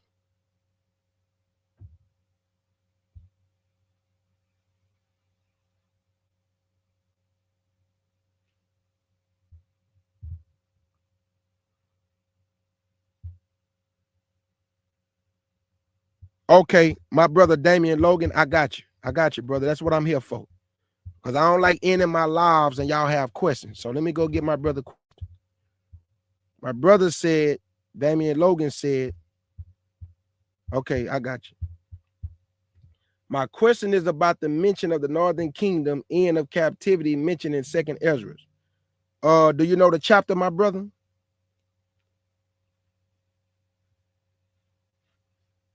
Hey, essential growth and brother Johanna, hey, you know, I'm gonna let y'all work that out. You know what I'm saying? It's all, you know, my brother Johanna, you always respectful, essential growth. So, you know what I'm saying? Whatever going on, I don't know, but, you know, I'm gonna let y'all work that out though. I hope everything get worked out though. Cause I kind of know a little bit, you know, about, and also heard some things, you know, said about my sister, but, you know, I just pray it get worked out. I pray it get worked out. Okay. I know y'all are. I know y'all good. Like I say, Johanna, he always come over here, very respectful, and Essential Growth, very respectful. So I'm gonna let y'all do y'all thing. Okay, my brother said, in Second Ezra, was Ezra simply pointing out the history of the Northern Kingdom end of captivity. A matter of fact, Damien, you remember, brother, when it said that they left the heathen, right, and they went into a region called Osiri. The region that they went to was in North Africa. After leaving the Assyrian captivity, they crossed back over the Euphrates River. So that's what he was talking about in that sense in 2nd Ezra 13. Now, as far as the end of captivity, let me go to it. You said 2nd Ezra chapter 13. Okay, let's get it. And let me say this. The Apocrypha and many of our other books, that is a lot of history in this book, these different books, family, that people tell y'all not to read. Look, I don't tell nobody what to do, but I'm gonna tell you this: I read all of our books, and if something don't sound right to me, I just don't teach it. But I'm not gonna throw away all our books because something I write. So I read the Apocrypha. I got the complete 54 books of the Apocrypha. I got the regular Apocrypha. I got the Dead Sea Scrolls. I got other books, man. I got books, man. Not like Sharsham, though, but I got books. And I read them, y'all. I just got through reading the Testament of Abraham. Very deep. Very deep. But I can't tell my people what to do. I can only tell you, that it's edifying me, and, I pray and edify you. But if you tell me you don't want to read it, I'm not going to get into it with you and tell you what to do. You got a right to do what you want to do. So, but I'm going to read all our history, me. All right, you want me to start at verse 40? Okay. It says 2nd Ezra 13. And those are the 10 tribes which was carried away prisoners out of their own land in the time of Hosea. And you can find this in 2 Kings 17, family. What I'm reading right now is in 2 Kings 17. Those are the 10 tribes which was carried away prisoners out of their own land in the time of Hosea, the king, whom Shalmaneser, king of Assyria, led away captive. And he carried them away over the waters. Where did he carry them? Over the Euphrates River. And so came they unto another land. But they took this counsel among themselves, that they would leave the multitude of the heathen and go forth into a further country where never mankind dwelt, that they might there keep their statutes, which they never kept in their own land. And they entered into the Euphrates. Now, time out. Damien, the Bible just said, my brother, that the northern tribes enter into the Euphrates, but we are told they got on ships. Something not right, brother. Because if you going through the Euphrates, you don't need a boat, brother, to go through the Euphrates, because even Jacob walked through the Euphrates. So our ancestors is walking on feet to get to North Africa, to a region called Osiri, after they left the Assyrian captivity. But they lying, telling you and all the rest of us that no, they got on ships and brought the 10 tribes to America.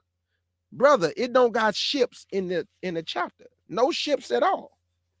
Where they getting ships from? You don't hold still water when you need a ship. You want the water to move, the ship. But the Bible say he held still the water. Let's keep going, man. Verse 42. That they might there keep their statutes, which they never kept in their own land. And they entered into the Euphrates by the narrow passage of the river. No, ocean. River. Now, okay, Judah, ocean. It say river, man. It don't say ocean. And how did a big old ship get through the Euphrates River when he just say they went through a narrow passage of the river? You know what narrow mean? Narrow mean narrow. Verse 44. For the Most High then shows signs for them, and held still the flood. No, ocean. He held still the flood. No ocean, K. Judah.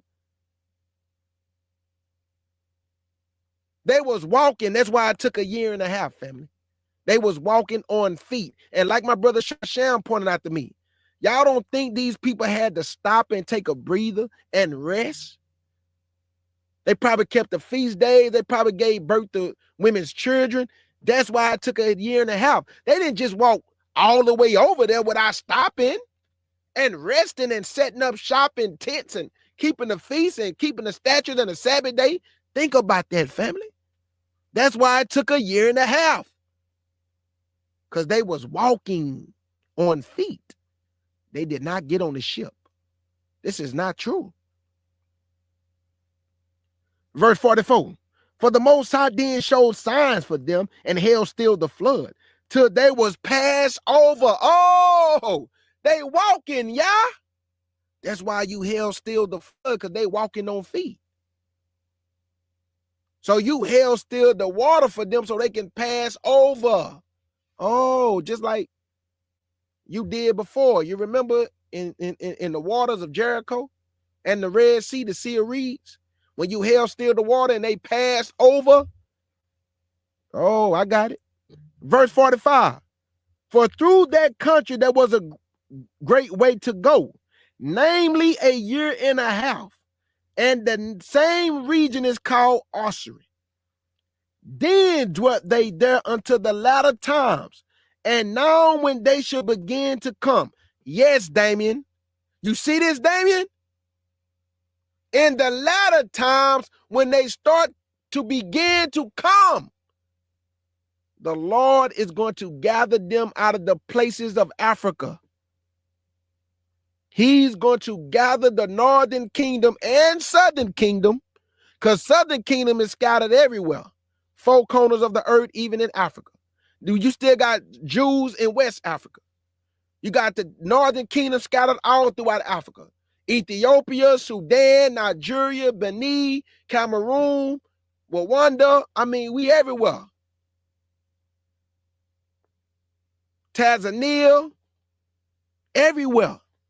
The northern kingdom is in a more of a multitude than Judah, Benjamin, and Levi. Why? That's why he said, and you saw the multitude, because there's more of the northern kingdom than Benjamin, Judah, and Levi, because there's 9 tribes of them. It's only 3 of us, which make 12. 3 and 9 is 12. Because Levi, some went with the northern kingdom, some came back with the southern kingdom. That's in the book. Because there was a king named Jeroboam. He would not allow the priests to do the service of the priesthood, so they went back to the southern kingdom with Benjamin and Judah and left all their suburbs and everything because Jeroboam was wicked. Jeroboam was wicked, man. The man set up an idol from Dan to Beersheba and also sanctified a high holy day separate from the high holy days of the Lord.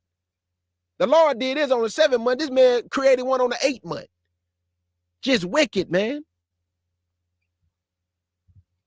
So I hope that answers your question, Damien, that our ancestors, the northern kingdoms, are in Africa in the latter days, at this latter times. Absolutely. And when they begin to come, now where we can find that at, Damien, when they begin to come? In the book of Isaiah 11:11. You remember, I'm going to gather you from Shinar. I'm going to gather you from Egypt. I'm going to gather you from Cush.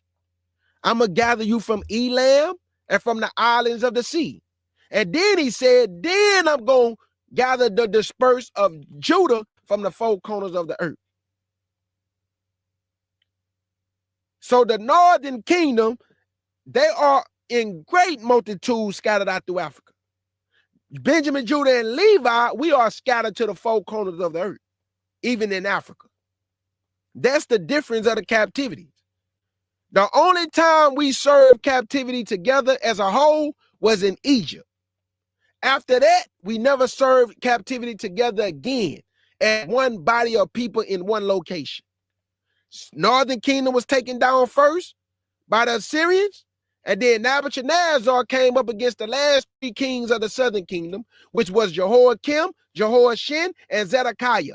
And then from there, Medes and the Persians. From there, the Greeks, and from there, the Romans. When Yeshua was born, who was ruling in Jerusalem? The Romans, and also Herod, which was a Edomite, an Idumean, that the Romans set up over the real Jerusalem, which is our brother. Herod, which is our brother, an Idumean. A wicked Idumean too. He was wicked. The man didn't want nobody to get the throne. The man killed his son. He killed one of his wives. The man would kill anybody if he thought they were trying to take his throne. The man was wicked, man. So I pray that answer your question, my brother. But the northern kingdom, they are in the latter days in Africa. And the rest of us are scattered to the four corners of the earth. If a person want to get understanding of that, just read Isaiah 11:11, and they'll give you the answer. That's why when you read the book of Hosea, it tells you about Egypt and Assyria for the northern kingdom. Because they was always running to Egypt and trying to get help.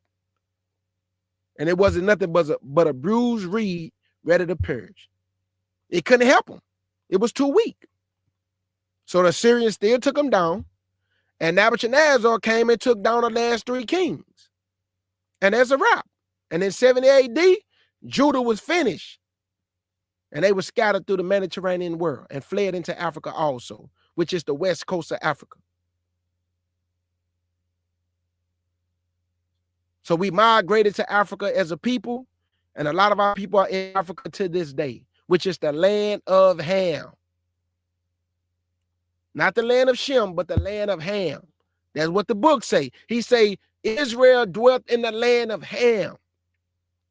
That's what the book say.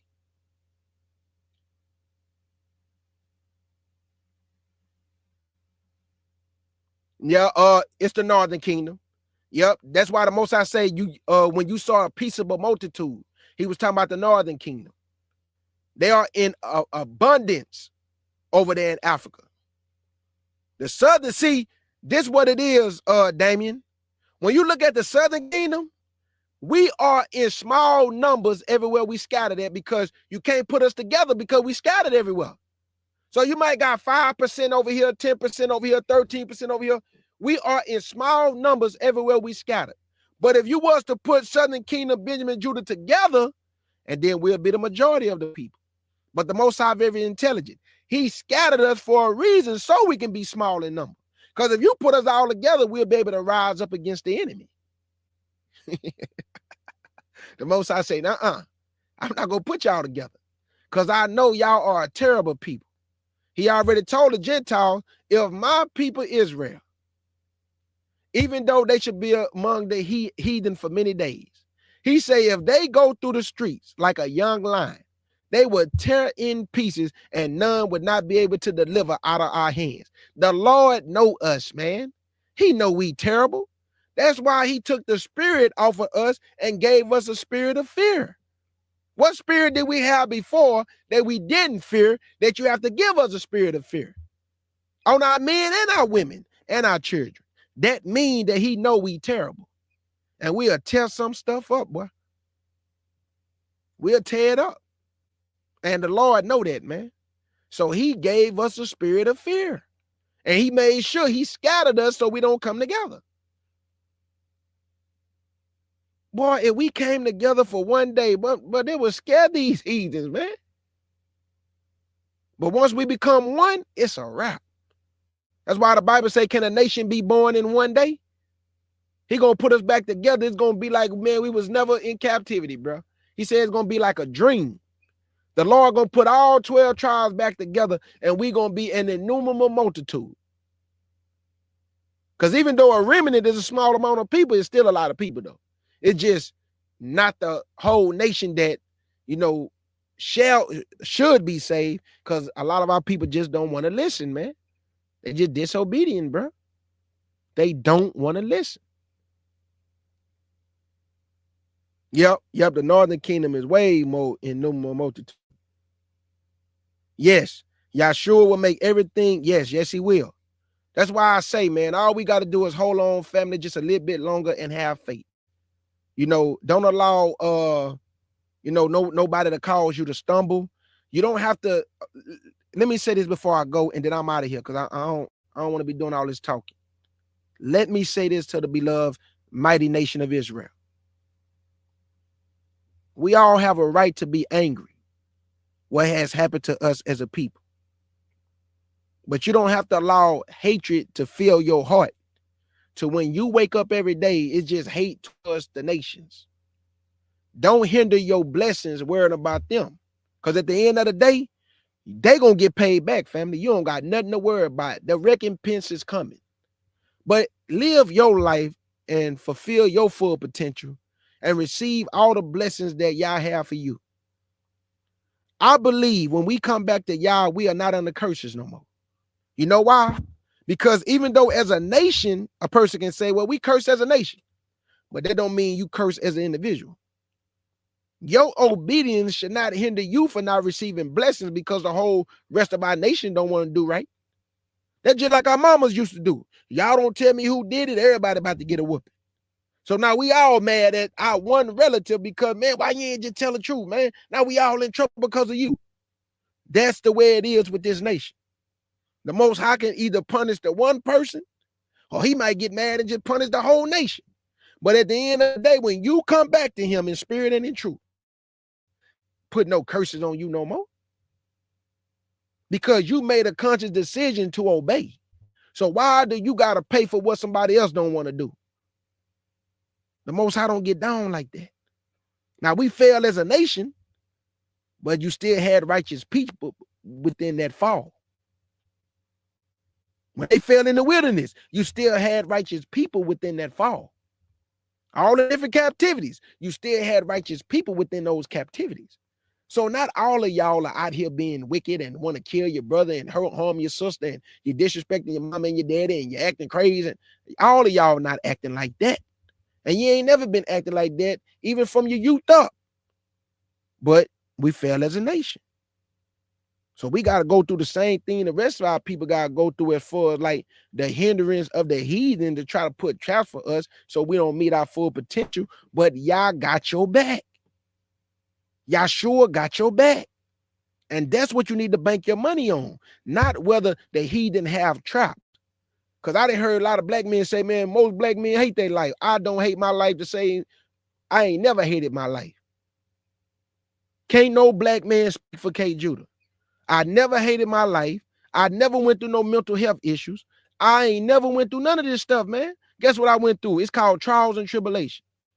And my trials and tribulations made me the man I am today. So why I'm gonna keep crying about the world and what the white man doing? White man can't stop me from doing nothing I want to do if I want to do it. He can set traps, but I'm gonna go around his traps because we smarter than these people, man. I wanted to start a business, so I started the business. My sister Positive got a business. Is the white man hindering her? Because she sure got a business. What about all our other brothers and sisters who doing good for their families, making a way and not using the white man as a cloak to be lazy and not meet your full potential because everything is the white man's fault. Everything is not the white man's fault, y'all. Some of our people just lazy and don't got no drive and no ambitions to pursue nothing. They just want to blame the white man.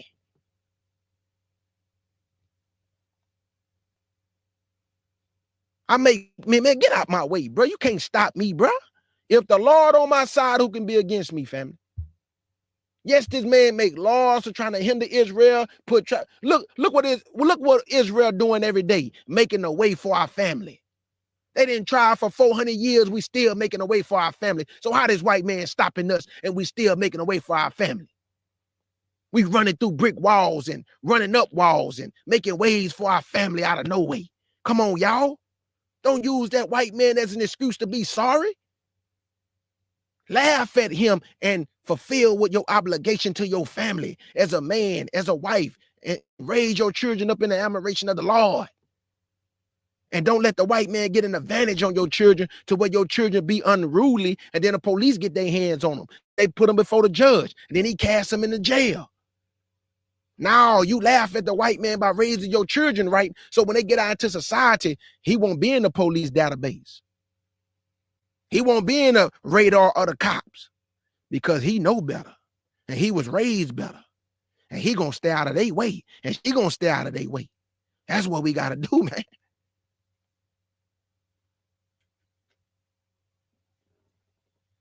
Now that I agree with, Megan. Hey, yes, now that right there, I agree with. But look at us right now. Look, we're on the Sabbath day fellowshipping. But you're right though. And I'm not denying that. You are right that they have put certain things in place, Sodom and Egypt, to hinder us. But guess what we doing, brother? We still being obedient. You see what I mean? Even though they stopping us and hindering us, our people are making a way to still serve Yah.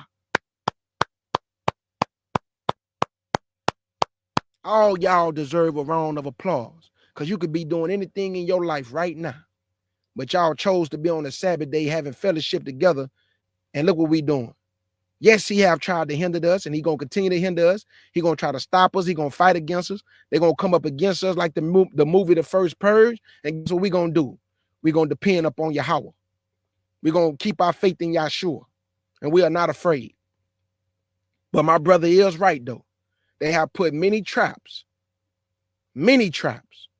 to hinder us from keeping the laws, the feast days, the Sabbath day, and we still finding a way to be obedient.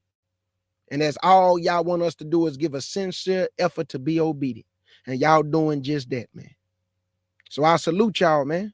I salute y'all from the pure heart. They continue to do what y'all keep doing, man. And I guarantee you, family, we almost out of here. We almost out of here. Oh, yeah. But I don't want to hold y'all too long, man. I love y'all with the pure heart. Many blessings to you all. Shabbat shalom to the mighty nation of Israel. Our captivity is almost over with, family. And we soon to go home. The Most High about to gather us, and he going to send his son Yeshua. And it's called the great and terrible day of the Lord. Heathens, you are in trouble. Oh, thank you, Father. I am not y'all.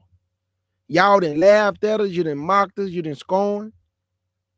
Man, the Lord say he going to bring things on the heathens we have never heard of.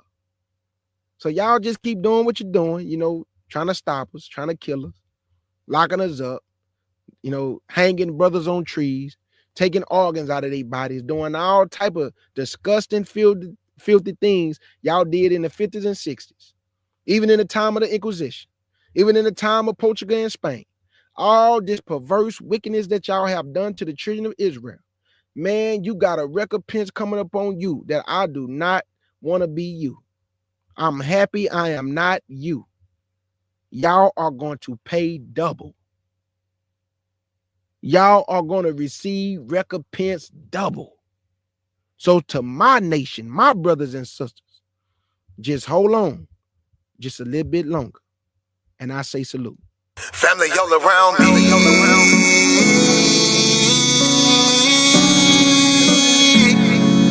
Family all around me. He my family, she my family. He my family, she my family. He my family, she my family. We are family. We might have the same last name, but that don't make you my family. Nah, I got some people with the same blood, and I know that they can't stand me.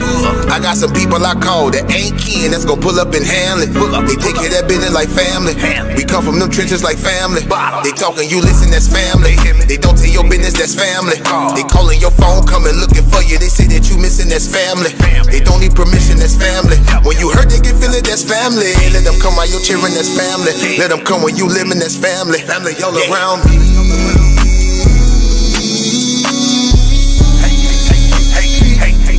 Hey, family all around me. He my family, she my family. He my family, she my family. He my family, she my family. We are family all around me.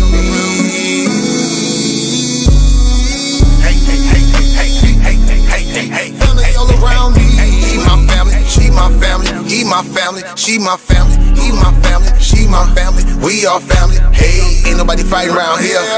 Ain't nobody shooting around here. Everybody that's around here, family. All love, no hate, be clear. No shade, all love, be real. You love them, you should know how it feel. Tired of all these badass kids. Tired of paying all these bills. Family going through the same thing, so they know exactly how you feel. They supply a shoulder I can cry. I provide a place where they can heal. Leave my money out, they don't steal. Let them have it if it's for a bill. Soldier for me when they in the field. Only way I live. Family all around me.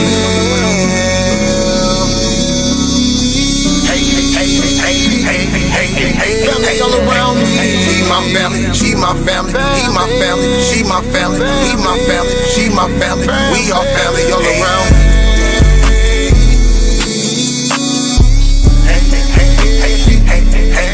Family all around me. He my family, she my family, he my family, she my family, he my family, she my family. We are family. We might have the same last name, but that don't make you my family. I got some people with the same blood, and I know that they can't stand me. I got some people I call that ain't kin, that's gonna pull up and handle it. They take care of that business like family. We come from them trenches like family. Family all around me.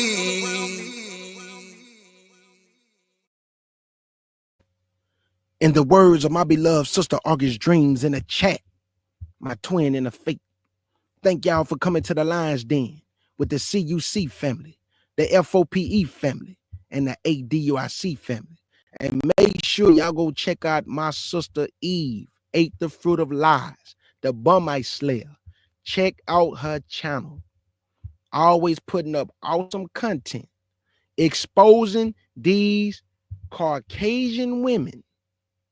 In my opinion, this is just K. Judah's opinion. Caucasian women, some of the worst human beings on the earth, bro.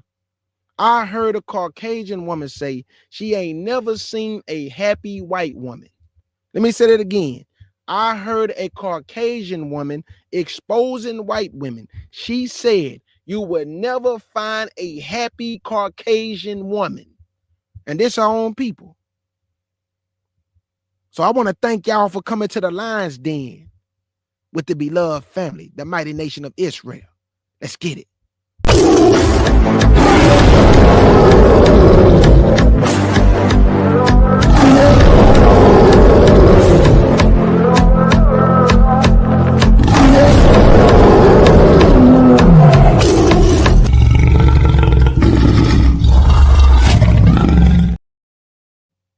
And your brother K. Judah want to say, Shalom. Amina Coleman, we love you. And we here for you, my sister, always and forever. Yes, ma'am. Shalom.